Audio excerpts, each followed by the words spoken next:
Hi there, my name is Luther and I'm the inventor of the Explanar Putting Mat. And what I want to show you in this video are 4 key principles upon which you're going to build a good putting stroke and help you make more putts.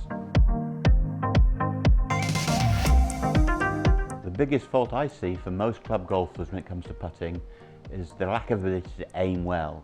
Doesn't matter how good your stroke is or how much feel you've got, if the putter face and your body particularly are not lined up, it makes it difficult.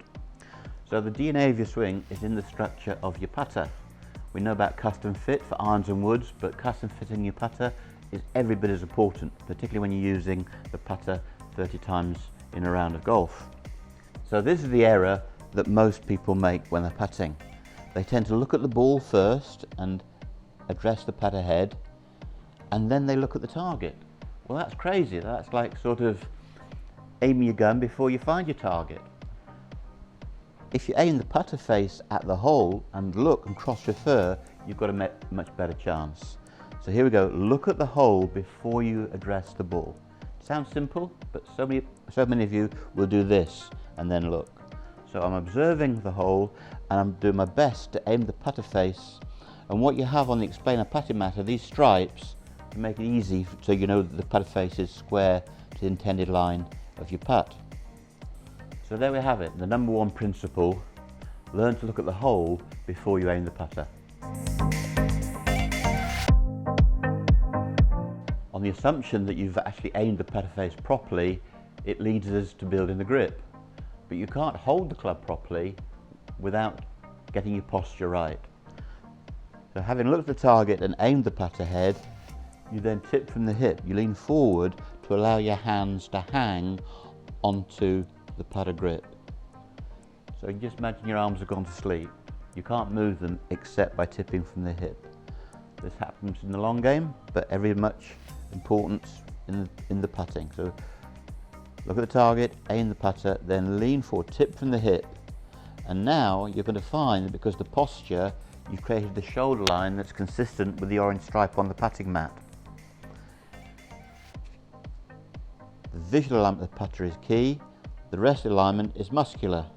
And now you take your stance. So there's good posture, your arms are hanging, and the face of the club is between your feet. So there we go. You can't have good grip without good posture. Aim the putter head, tip from the hip to build your grip, and then you're good to go. The framework for a good putting grip comes from an understanding of how the forearms work.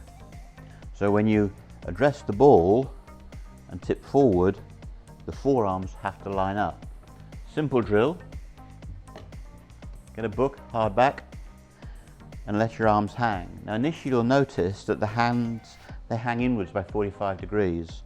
So when we actually bring the palms together by holding the book like this, you can now see as the palms together, the forearms have a certain structure, and that structure is good for putting. We don't want sort of bends and kinks in this. It's a simple mechanism, but I think you can see the forearms behaving properly. So that's the essential feeling of posture and forearms hanging. And because of that, you can build a good grip. So aim the putter face at the target, tip forward, but now my forearms will feel the way they did with the book. Simple thing to get right, has a massive effect upon the shape of your putting stroke. 10 years ago, I was privileged to be one of the key speakers at Butch Harmon and his brothers' teaching summit in Las Vegas. On the bill with myself and the Harmon brothers was the great putting designer Scotty Cameron, and he did a fascinating presentation.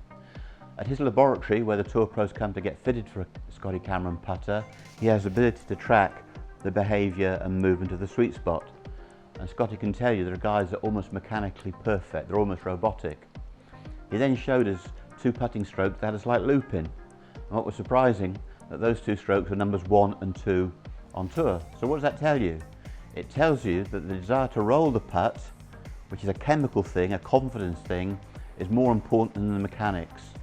You can have great mechanics, but still not roll the ball well.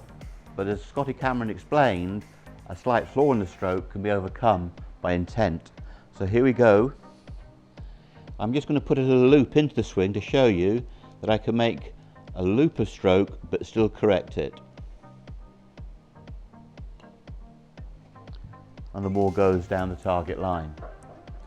So it's great to have good mechanics, and I'd recommend you to aim the putter face as best you can with posture and grip to match. When push comes to shove, it's how you roll the ball that's going to count.